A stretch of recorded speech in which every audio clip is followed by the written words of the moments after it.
Jake Martinez walked down the empty street at 7 in the morning. The city was still quiet. Only a few cars passed by. He liked this time of day when everything felt peaceful. He worked at a small bookstore downtown and always arrived early to open the shop. As he turned the corner near the park, he felt something strange. Someone was watching him. He looked around but saw nobody. The feeling stayed with him. It made the hair on his neck stand up. He walked faster. At the coffee shop, he ordered his usual black coffee and sat by the window. That was when he saw her for the first time. She sat at a table in the corner. Her hair was silver like moonlight. Her skin was pale, almost white. But her eyes were the strangest part. They were blue, but not a normal blue. They glowed softly like there was light behind them. She stared at him without blinking. Jake tried to look away but found himself staring back. She wore a long black coat even though it was warm outside. Her hands wrapped around a coffee cup, but she never drank from it. She just watched him. Jake felt uncomfortable. He finished his coffee quickly and left. When he looked back through the window, she was still staring at him. Her expression never changed. It was blank, like a statue. At work, he tried to forget about the strange woman. He arranged books on shelves and helped customers. But his mind kept going back to those glowing eyes. Around lunchtime, he looked out the store window and nearly dropped the books he was holding. She stood across the street, watching the bookstore. The same woman in the same black coat. His coworker, Amy, noticed his shocked face. She asked if he was okay. Jake pointed at the woman across the street, but when Amy looked, nobody was there. The woman had disappeared. Amy gave him a worried look and suggested he take a break. That night, Jake took a different route home. He walked through the busy shopping district where lots of people were around. He felt safer in crowds, but when he got to his apartment building, he saw her again. She stood under a streetlight. The light made her silver hair shine. She did not move. She just watched him go inside. Jake ran up the stairs to his apartment and locked the door. He looked out his window. She was gone. He told himself he was being paranoid. Maybe she lived nearby. Maybe it was all coincidence. But deep down, he knew it was not. The next day, Tuesday, he saw her at the grocery store. She stood by the vegetables holding a tomato. But she was not really looking at it. Her eyes followed Jake as he moved through the store.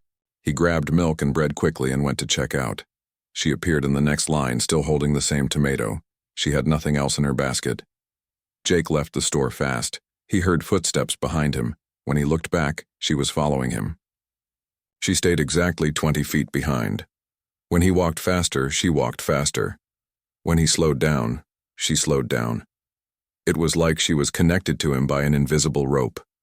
He turned into a busy restaurant and sat at a table. Through the window, he saw her standing outside. She did not come in.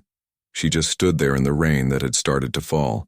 The water ran down her face, but she did not move or seek shelter. Wednesday was worse. Jake woke up early and looked out his window. She stood in the same spot where he had seen her Monday night. Her black coat was wet from standing in the rain all night. Had she been there the whole time? The thought made him shiver. He called in sick to work. He could not face going outside with her watching. But staying inside did not help. Every time he looked out the window, she was there. She never sat down. She never looked tired. She just stood and watched his building. By afternoon, Jake could not take it anymore. He went downstairs and walked straight toward her. As he got close, he noticed more strange things about her. Her skin seemed to have a faint pattern on it like tiny scales. Her fingers were too long, and she did not seem to breathe. Her chest never moved. Before he could speak, she turned and walked away. Jake followed her. Now he was the one following.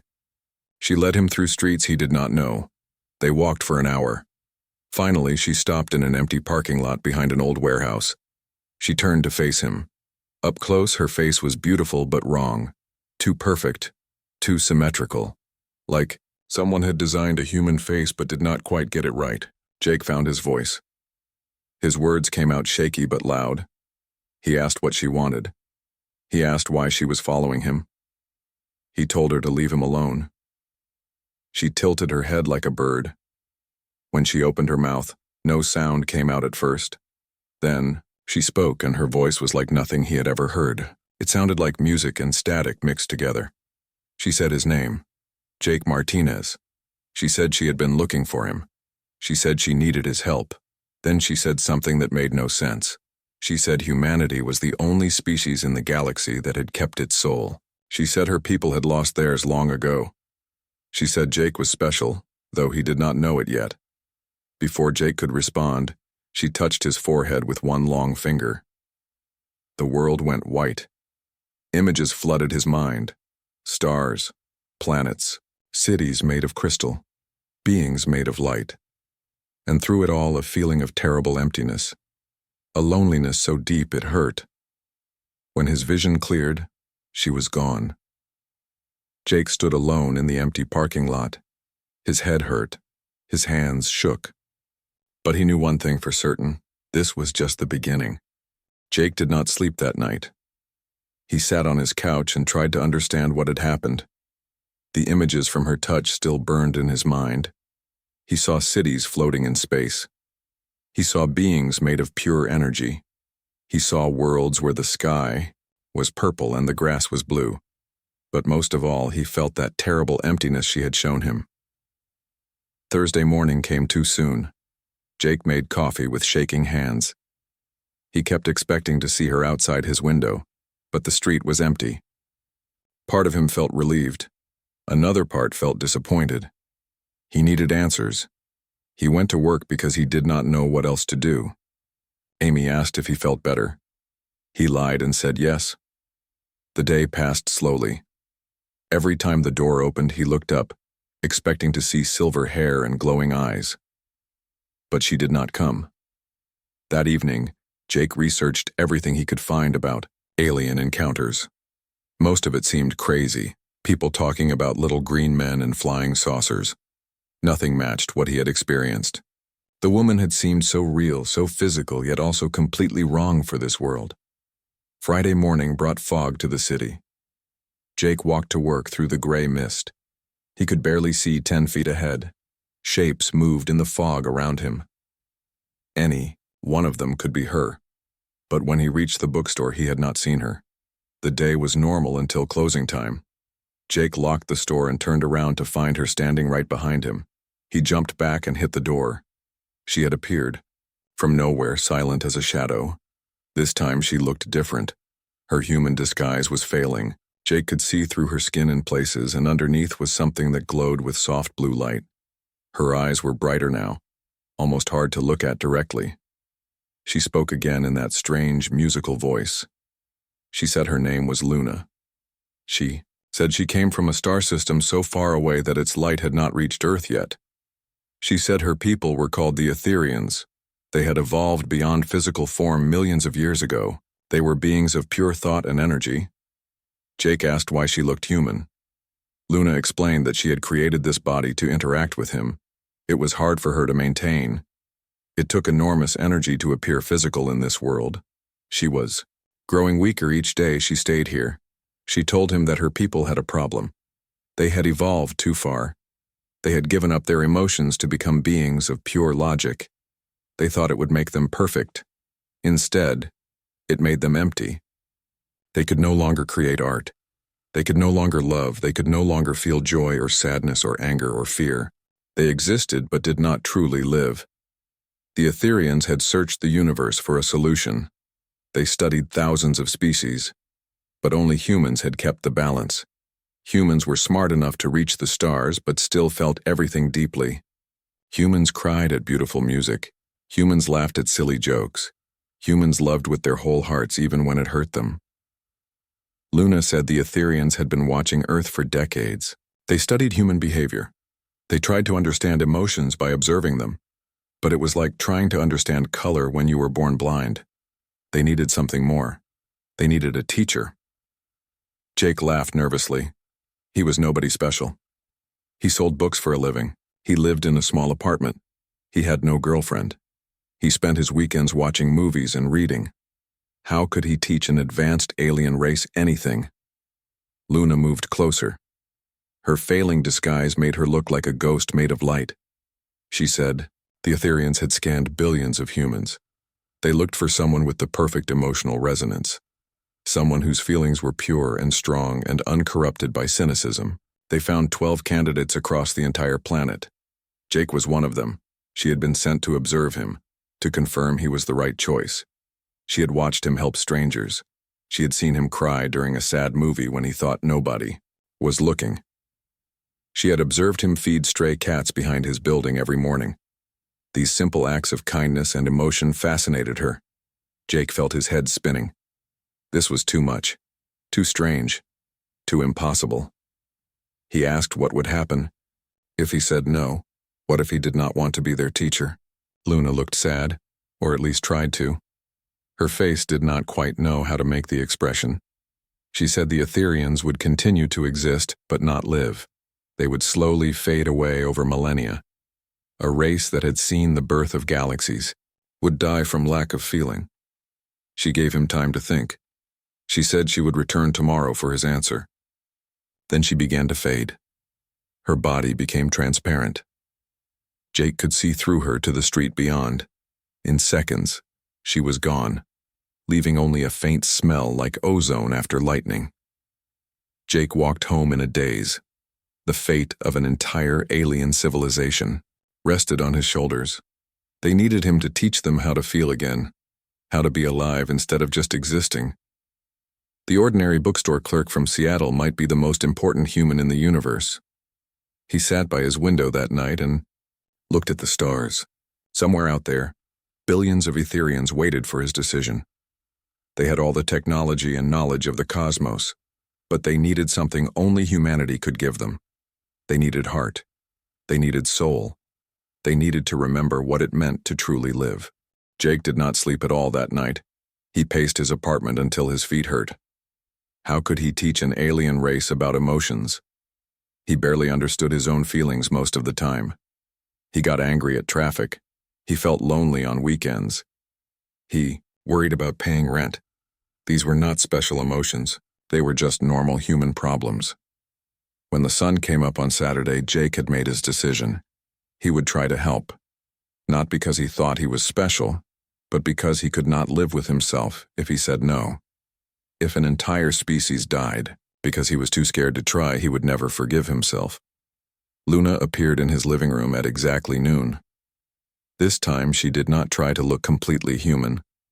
Her form shifted between solid and transparent. Her silver hair floated as if she was underwater. Her eyes were two stars burning with cold fire. Jake told her he would help. For the first time, Luna smiled. It was broken and wrong, like her face did not know which muscles to use. But Jake could see she was trying. That effort meant something. Luna explained how this would work. She would stay on Earth for 30 days. During that time, Jake would teach her everything about human emotions. She would record every lesson in her consciousness. Then she would return to her people and share what she learned. If successful, more Etherians would come to learn from other humans. Jake asked where to begin. Luna said to start with something simple. Jake thought about it. He decided to start with laughter. He told her a joke about a chicken crossing the road. Luna stared at him blankly. She understood the words, but not why it was funny. Jake realized this would be harder than he thought. He tried showing her comedy videos on his phone. She watched without expression. He played his favorite songs. She heard the sounds, but not the feeling behind them. He showed her photos that made him happy. She saw images, but felt nothing. Days passed with little progress. Luna could copy emotions on her face, but they were empty. Like a computer running a program without understanding what it meant. Jake grew frustrated. Luna noticed his frustration and asked about it. That gave Jake an idea. Instead of trying to create emotions, he would use the ones he naturally felt. When he got frustrated, he explained what frustration felt like. The tightness in his chest, the heat in his face, the urge to throw something or yell. Luna absorbed every detail. He took her to places that made him feel things. They went to the animal shelter where Jake sometimes volunteered. He held a small kitten and felt joy. He explained the warmth that spread through his chest, the way his face hurt from smiling, the urge to protect this tiny creature. Luna touched the kitten carefully. Something flickered in her eyes. They visited a cemetery where Jake's grandmother was buried. He told Luna about loss, about the hole that never quite heals, about missing someone so much it physically hurts, about how grief comes in waves, sometimes when you least expect it. Luna stood very still and absorbed his sadness. They went to a playground and watched children play. Jake explained the bittersweet feeling of watching pure innocence, knowing these kids did not yet understand how hard life could be, wanting to protect that joy while knowing you could not. Luna observed the children with new interest. After 2 weeks, something changed. Luna started asking questions, not just about what emotions were, but why humans felt them. Why did Jake cry at sad movies when he knew they were not real? Why did he get angry at politicians he would never meet? Why did he feel lonely even in a crowded room? Jake tried to answer honestly. He said emotions did not always make sense. Sometimes they happened without reason. Sometimes they contradicted each other. You could love and hate someone at the same time. You could be happy and sad in the same moment. You could fear something you also wanted. Luna found this fascinating. Her people had spent millions of years pursuing logic and order. The chaos of human emotions both confused and excited her. She said it was like discovering a new dimension of reality. On the 20th day, they watched a sunset from the roof of Jake's building. The sky turned orange and pink and purple. Jake did not say anything. He just felt the beauty of it, the temporary nature of it, the knowledge that this exact sunset would never happen again. Luna stood beside him. For the first time, she was completely solid. No transparency, no shifting form. She looked almost human. Then Jake saw something that stunned him. A single tear rolled down her face. She touched the tear with wonder. She had not made it on purpose. It had just happened. Her body had responded to a feeling she could not name. Jake told her that was the beginning. Real emotion was not something you created. It was something that happened to you. Luna smiled, and this time it looked real. She said she finally understood something important. Emotions were not a weakness humans had failed to evolve past. They were not primitive or inefficient. They were what made existence meaningful. Without them, all the knowledge and power in the universe meant nothing. She had 10 more days to learn. Jake promised to show her everything he could. Love and heartbreak, hope and disappointment, courage and fear. All the messy, complicated, beautiful feelings that made humans human. Luna took his hand. Her touch was warm now, not cold like before. She said the Etherians had been wrong to abandon emotions for logic. The two were not enemies. They were partners. Together, they created something greater than either alone. They created meaning in a universe that often seemed meaningless. They created light in the darkness. The next morning, Jake woke to find Luna sitting by his window watching the sunrise. She had been there all night, experiencing the quiet loneliness of 3 in the morning, the peace of dawn, the way the city slowly came alive. She turned to him with wonder in her now almost human eyes. She told Jake she had felt something new during the night. While watching a cat hunt a mouse in the alley, she felt bad for the mouse but understood the cat needed to eat. Jake explained this was empathy mixed with acceptance of nature. 2 emotions existing together, neither one winning. Luna said her people would never understand such contradiction, yet it made perfect sense to her now. Jake decided to show Luna the complicated emotions humans dealt with every day. He took her to his workplace. Amy was there, and Jake introduced Luna as a friend visiting from out of town. Amy smiled and was friendly, but Jake could see she was suspicious. Luna noticed it too. Later, Luna asked why Amy smiled if she did not trust her. Jake explained that humans often hid their true feelings to be polite. They showed one emotion while feeling another. This fascinated Luna. Her people had never learned to lie about feelings because they had no feelings to lie about. Jake told her that hiding emotions was both a weakness and a strength. It could protect you, but it could also isolate you. It could keep peace, but it could also prevent real connection.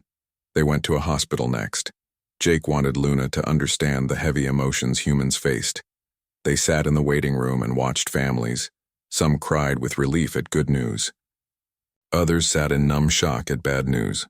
A man laughed and cried at the same time when his wife had a baby. Luna absorbed it all, her form flickering slightly when the emotions became too intense. On the 25th day, something unexpected happened. Luna got sick. Not physically sick, but emotionally overwhelmed. She had absorbed too much too fast. She sat on Jake's couch, shaking. She said she understood now why humans sometimes needed to shut down, why they needed sleep and rest and mindless entertainment. Feeling everything all the time was exhausting. Jake made her tea and put on a silly cartoon. He told her this was how humans coped. They took breaks from feeling. They found simple joys to balance heavy emotions. Luna watched the cartoon and slowly calmed down. She even laughed once. A small sound, but genuine. That night, Luna asked Jake about love. She had observed many emotions, but love seemed the most complex. Jake struggled to explain it. He told her love was not one feeling, but many. It was wanting someone to be happy even if it meant you could not be with them. It was fear of losing them mixed with joy at having them. It was choosing to stay even when things got hard. Luna asked if Jake had ever been in love. He told her about Maria, his college girlfriend. They had planned a future together. But she got a job offer in Japan, and Jake could not leave his sick mother. They loved each other but chose different paths. It still hurt to think about her, but Jake was glad she was happy. Luna touched his hand and said she was beginning to understand sacrifice. On day 27, Luna did something that surprised Jake. She asked to be alone for a while. She wanted to experience solitude as a human would. Jake left her in his apartment and went to work. When he came back, she had been crying. She said she finally understood loneliness. Not just being alone, but the ache for connection. The need to share your existence with another consciousness. Jake realized Luna was becoming more human each day. Her disguise no longer flickered. Her voice sounded natural. But more importantly, she moved differently. She fidgeted when nervous. She sighed when tired. She hummed when happy. These were not conscious choices. They were natural responses to feelings. On the 29th day, Luna told Jake something important. She said the Etherians had sent her not just to learn, but to decide. If emotions were too dangerous or painful, they would remain as they were. But if emotions were worth the pain, they would try to reclaim them. The decision was hers to make. Jake felt pressure he had not expected. What if Luna decided emotions were too hard? What if she went back and told her people to stay empty? He wanted to argue for emotions but knew that would be unfair. Luna had to decide based on her own experience. That last full day, they did normal things. They grocery shopped. Luna felt the satisfaction of finding a perfect apple. They cooked dinner, together. She experienced the frustration of burning the rice and the joy of laughing about it. They watched the news. She felt anger at injustice and hope at stories of human kindness. As night fell, Luna stood on the roof again. Tomorrow she would leave. She had to return to her people with her answer. Jake stood beside her, afraid to ask what she had decided. The city lights spread out below them like earthbound stars. Luna turned to him with tears in her eyes, but she was smiling. She said she had experienced more in 30 days than her people had in millions of years. She had felt pain that cut, like knives, and joy that made her feel like she could fly. She had discovered that emotions made no logical sense and perfect sense at the same time. She had made her choice. The Etherians needed to learn what they had lost. Not just emotions, but the meaning that came with them. The connections. The growth. The beauty of imperfection. The strength found in vulnerability. Even if it meant giving up some of their power, it would be worth it to truly live again. On the 30th day, Jake woke early. He knew this was the last morning he would see Luna. She stood in his living room looking more human than she ever had before. Her silver hair caught the morning light. Her blue eyes held warmth they had lacked when they first met. She was wearing normal clothes now instead of the black coat. Jake had helped her pick them out at a store. She had felt joy at choosing her own style. Luna made breakfast for them. She had learned to cook eggs and toast. They were slightly burned, but she was proud of them. Jake ate every bite. They did not talk much. Both felt the sadness of goodbye approaching. This too was a lesson, the pain of ending something good. After breakfast, Luna asked Jake to come with her. She wanted to show him something before she left. They walked through the city to the same empty parking lot where she had first revealed herself to him. It looked different in daylight, less scary, more ordinary. Luna said ordinary places could hold extraordinary moments. Another human lesson, learned. Luna took both of Jake's hands. She told him she needed to share what would happen next. When she returned to her people, she would transfer everything she had learned. Every emotion, every feeling, every moment of their time together. The Etherians would experience it all through her memories. They would feel Jake's kindness, his patience, his humanity. She said some of her people would resist. They had been without emotions for so long that feeling again would terrify them. But others would embrace it. They would remember what they had lost and want it back.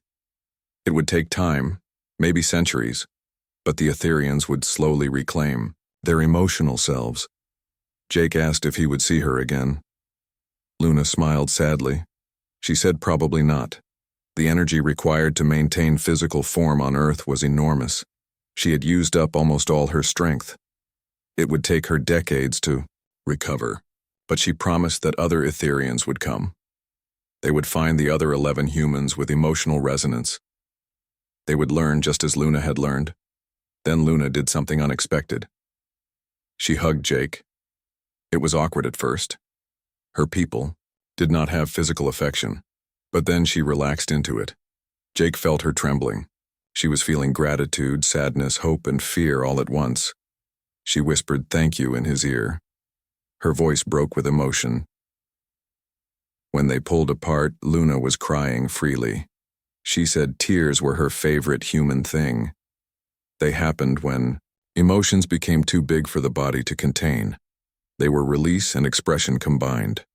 Her people had no equivalent, but now they would learn. Luna stepped back and began to change. Her human form started dissolving. But instead of becoming transparent like before, she became something beautiful. Her true form was revealed. She was made of light and energy, constantly shifting like Aurora Borealis. Colors Jake had no names for danced across her being. She was magnificent and alien and somehow still Luna. She spoke one last time, her voice now pure music. She told Jake he had saved her people, not with technology or power or knowledge, but with simple human kindness. With patience when she did not understand jokes, with gentleness when she felt overwhelmed, with friendship freely given to a being from another world. The light that was Luna began to rise. She moved up into the sky, getting brighter as she went.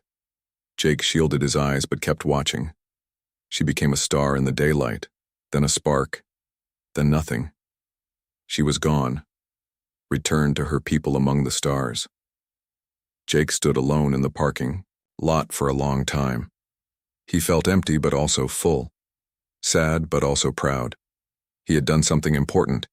He had taught an ancient alien race how to feel again. He had given them back their souls. Life returned to normal slowly. Jake went back to work at the bookstore. Amy asked about his friend who had visited. Jake said she had gone home. Amy said Luna had seemed nice but strange. Jake smiled and agreed. If only Amy knew how strange. 3 months passed. Jake sometimes wondered if it had all been a dream. But then he would find one of Luna's silver hairs on his couch. Or he would smell ozone after rain and remember her true form, small proofs that it had been real. One night Jake was closing the bookstore when a young man walked in. He had red hair and green eyes that glowed slightly in the dark. He smiled at Jake and said his name was Saul. He was an Etherean. He had come to learn. Jake's heart jumped. He asked about Luna. Soul's expression became soft. He said Luna had changed everything. When she shared her experiences, half the Ethereans wept for the first time in millennia. They remembered what they had given up. They wanted it back. The recovery would be slow and difficult, but they had begun. Soul said Luna was now a teacher among their people. She helped other Ethereans understand the emotions they were rediscovering. She used everything Jake had taught her. Every lesson, every moment, every feeling. She had become a bridge between their two species. More Ethereans would come, Soul explained. They would find the other chosen humans. They would learn as Luna had learned. Eventually, the Ethereans hoped to feel as deeply as humans did, to live as fully, to embrace the chaos and beauty of emotional existence. Before Saul left that night, he gave Jake a message from Luna. She wanted Jake to know that she felt something new, something her people had no word for because they had never experienced. After much thought, she had decided to use the human word. Love. She loved Jake for what he had given her and her people. Not romantic love, but the deep love of friendship. The love of gratitude. The love of two beings who had changed each other forever. Jake went home that night and looked at the stars. Somewhere out there, billions of Ethereans were learning to feel again, learning to cry and laugh and love, all because one ordinary human had been kind to a strange woman with silver hair.